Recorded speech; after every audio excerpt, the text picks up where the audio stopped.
Doctor Jayaraj, ഇപ്പോൾ ഒരു മൂന്നാം സർക്കാർ, തുടർച്ചയായ മൂന്നാം സർക്കാർ, അത് കേരളത്തിൻ്റെ രാഷ്ട്രീയ ചരിത്രത്തിൽ അസംഭവ്യമാണെന്ന് തോന്നുമെങ്കിൽ പോലും തുടർഭരണം തന്നെ അസംഭവ്യമായ കാര്യത്തിൽ അത് സംഭവിച്ചു കഴിഞ്ഞു.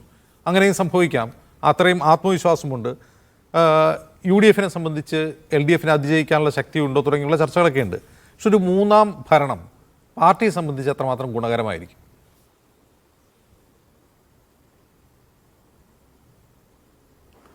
പാർട്ടിയെ സംബന്ധിച്ചല്ല, ഇത് കേരളത്തിലെ ജനങ്ങളെ സംബന്ധിച്ചിടത്തോളം ഏറ്റവും ഗുണകരമായിരിക്കും എന്നുള്ളതാണ് എൻ്റെ കാഴ്ചപ്പാട്. കാരണം തുടർന്ന് വയ്ക്കുന്ന വികസന പ്രവർത്തനങ്ങൾ മുന്നോട്ട് പോകാനായിട്ട് മൂന്നാമത് അധികാരത്തിലെത്തിയേ പറ്റൂ.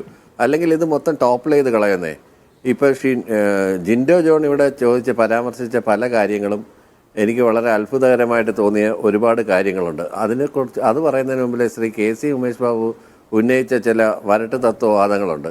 വരട്ട് തത്വവാദം എന്ന് അടിവരയിട്ട് തന്നെ പറയും. കാരണം എന്ന് വെച്ച് കഴിഞ്ഞാൽ ഇതൊന്നും ഇന്ത്യൻ സാഹചര്യത്തിൽ നടപ്പിലാക്കാത്ത കാര്യമാണ്. അദ്ദേഹം പറയുന്നത് ബാംഗ്ലൂരിൻ്റെ ഉദാഹരണമാണ്. ബാംഗ്ലൂരിൽ നിങ്ങൾ ഉള്ളിപ്പാടങ്ങളിലേക്ക് പോയി നോക്കൂ, ഹംപിയിൽ പോയി നോക്കൂ, നോർത്ത് കാനറയിൽ പോയി നോക്കൂ, അവിടെ കഷ്ടപ്പെടുന്ന മനുഷ്യരെ കാണാം.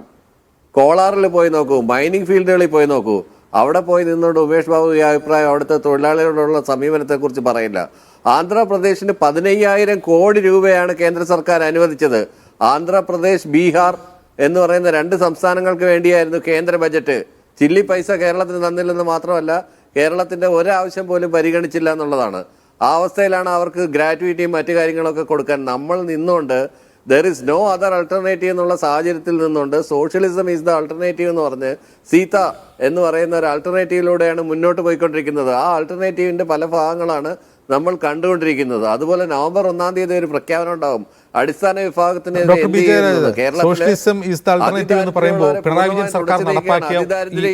മുതലാളിത്തത്തിനെതിരായുള്ള ആൾട്ടർനേറ്റീവ് ഒന്ന് പറയാമോ? ആളുകൾക്ക് മനസ്സിലാവണ്ടേ? തീർച്ചയായിട്ടും യാതൊരു സംശയം വേണ്ട. കാരണം അതാണ് ഞാൻ പറഞ്ഞത്, അതുമായിട്ട് ചേർത്ത് വെച്ച് വായിക്കേണ്ടതാണ്.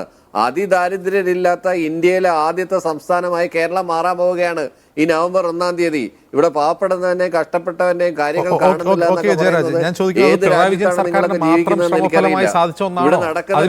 അതിദാരിദ്ര്യം ഇല്ലാതാക്കാൻ വേണ്ടി പിണറായി വിജയൻ സർക്കാർ പ്രത്യേകമായ എഫോർട്ട് ഇട്ട് പ്രത്യേകമായി ആവിഷ്കരിച്ച് നടപ്പാക്കിയത് എന്താണ്?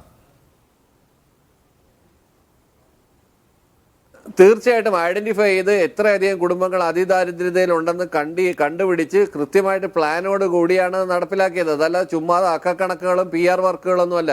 കനകോലു നടത്തിയ പഠനം ഉണ്ടല്ലോ, കനകോലു നടത്തിയ വലിയൊരു പഠനം AICC മെമ്പർമാരെ അവർ പറഞ്ഞതാണ് വീണ്ടും ഇടതുപക്ഷ അധികാരത്തിൽ വരുന്നത്. നമ്മളാരും അവകാശപ്പെട്ടില്ല. അത് അവകാശപ്പെട്ടത് കനകോലുവിൻ്റെ ടീമും കോൺഗ്രസിൻ്റെ AICCയുടെ ഹൈടെക് ടീമും കൂടെ വന്ന് പഠിച്ചിട്ട് പറഞ്ഞതാണ്. 6-7 പേര് കുപ്പായം തയ്പ്പിച്ച് നിൽക്കുകയാണ്.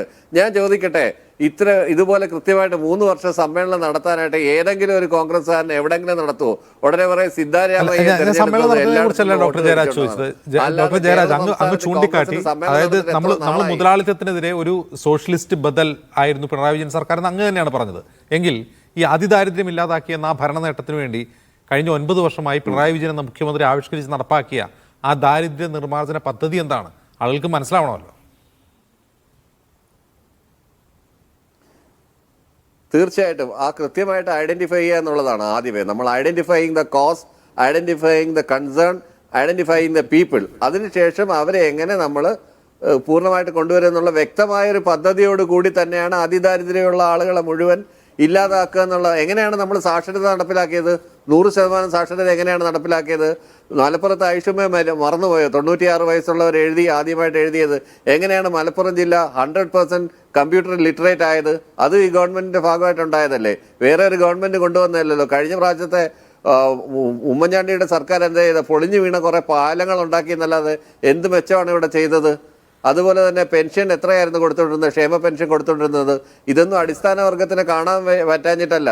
ഈ കമ്പ്യൂട്ടറിനകത്ത് റേഷൻ കടയിലെ കമ്പ്യൂട്ടറിൽ എറർ വരുന്നത് അത് സെൻട്രൽ ആയിട്ടുള്ള ഒരു പ്രശ്നത്തിൻ്റെ പേരിലാണ്, അതിൻ്റെ സിസ്റ്റത്തിൻ്റെ പേരിലാണ് അത് ഉണ്ടാകുന്നത്. അല്ലാതെ സർക്കാർ മനഃപൂർവ്വം എന്തോ കംപ്ലൈൻറ്റ് ഉണ്ടാക്കി വെക്കുന്നതൊന്നുമല്ല. കൂടുതൽ കൺസ്യൂമേഴ്സ് വരുന്നുണ്ട്, അത് ലോക്ക്ഡ് ആവും. അതിപ്പം ഇന്ത്യ വിഷൻ്റെ സ്റ്റുഡിയോയിലും അത് സംഭവിക്കാറുണ്ടല്ലോ. അതിനാണല്ലോ നമ്മൾ എറർ പെട്ടെന്ന് റെക്ടിഫൈ ചെയ്യുന്നത്. അപ്പോൾ ചില സമയത്ത് ബുദ്ധിമുട്ടുകളൊക്കെ ഉണ്ടായിരിക്കും.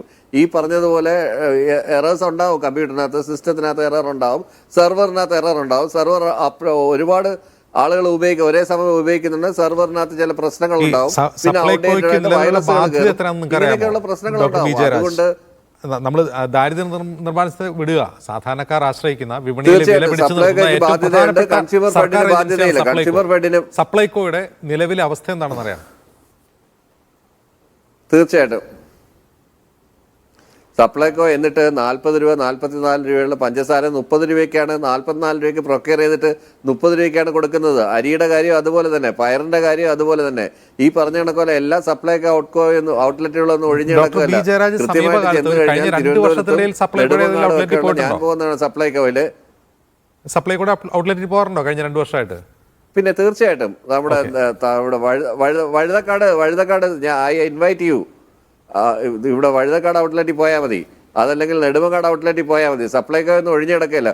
ഫെസ്റ്റിവൽ സീസണിൽ എല്ലാ ആളുകളും ഗ്രാൻഡായിട്ട് വന്ന് പർച്ചേസ് ചെയ്യുമ്പോൾ ഷോർട്ടേജ് ഉണ്ടാവും എന്നുള്ളത് വാസ്തവം തന്നെയാണ്. അപ്പോൾ സ്ഥിരമായി പർച്ചേസ് ചെയ്യുന്ന ആളുകൾ സ്ഥിരമായി സപ്ലൈകോയിൽ നിന്ന് തന്നെയാണ് അരിയും മേടിക്കുന്നത്, മറ്റു സാധനങ്ങളും മേടിക്കുന്നത്. പക്ഷേ അതിനേക്കാളും നല്ല റേഷൻ അരി കിട്ടുന്നതുകൊണ്ട് ആ ഒരു വിഷയം വരുന്നില്ല. ഞാൻ റേഷൻ അരി മേടിക്കുന്ന ഒരാളാണ്. അത് എന്തിനാണ് മേടിക്കുന്നതെന്ന് വെച്ച് കഴിഞ്ഞാൽ എൻ്റെ അവകാശമാണത്. അത് ഓപ്പൺ മാർക്കറ്റിൽ വില കൂടാതിരിക്കാൻ വേണ്ടിയിട്ട് ഒരു സമാന്തര സംവിധാനമാണെന്നുള്ള തിരിച്ചറിവിൽ നിന്നാണ് ഞാൻ അവിടെ പോയി മേടിക്കുന്നത്. അല്ലാതെ വേറെ ഒന്നും കൊണ്ടല്ല, അല്ലെങ്കിൽ ഞാൻ അങ്ങനെയാണ് ഡൗൺ ടു എർത്ത് എന്ന് കാണിക്കാൻ വേണ്ടിയിട്ടൊന്നുമല്ല. ഓപ്പൺ മാർക്കറ്റ് വില പിടിച്ചു നിർത്താൻ വേണ്ടി ഇത്തരത്തിലുള്ള സംവിധാനങ്ങൾ അത്യാവശ്യമെന്ന് തിരിച്ചറിയുന്ന ഒരു ഗവൺമെൻറ്റാണ് പച്ചക്കറി ചന്തകൾ സംഘടിപ്പിക്കുന്നത്, സപ്ലൈകോ ഔട്ട്ലെറ്റുകൾ പൂർണ്ണമായിട്ട് പ്രവർത്തിപ്പിക്കുന്നത്. അതിന് ബാധ്യതകളുണ്ടാവും. കാര്യം നമ്മൾ കടത്തിൽ നിന്ന് നട്ടം തിരിയുന്ന ഒരു സംസ്ഥാനമാണ്. അവിടെയാണ് നമ്മൾ പുതിയ പദ്ധതികൾ ആവിഷ്കരിക്കുന്നത്, കിഫ്ബി പോലുള്ള സംഗതികൾ. അതിന് നമ്മൾ യൂസർ ഫീ എന്ന് പറയുന്നത് ഒരു 50 വർഷം കൊണ്ട് പിരിച്ചെടുക്കുന്ന 1 രൂപയോ 2 രൂപയാണ്.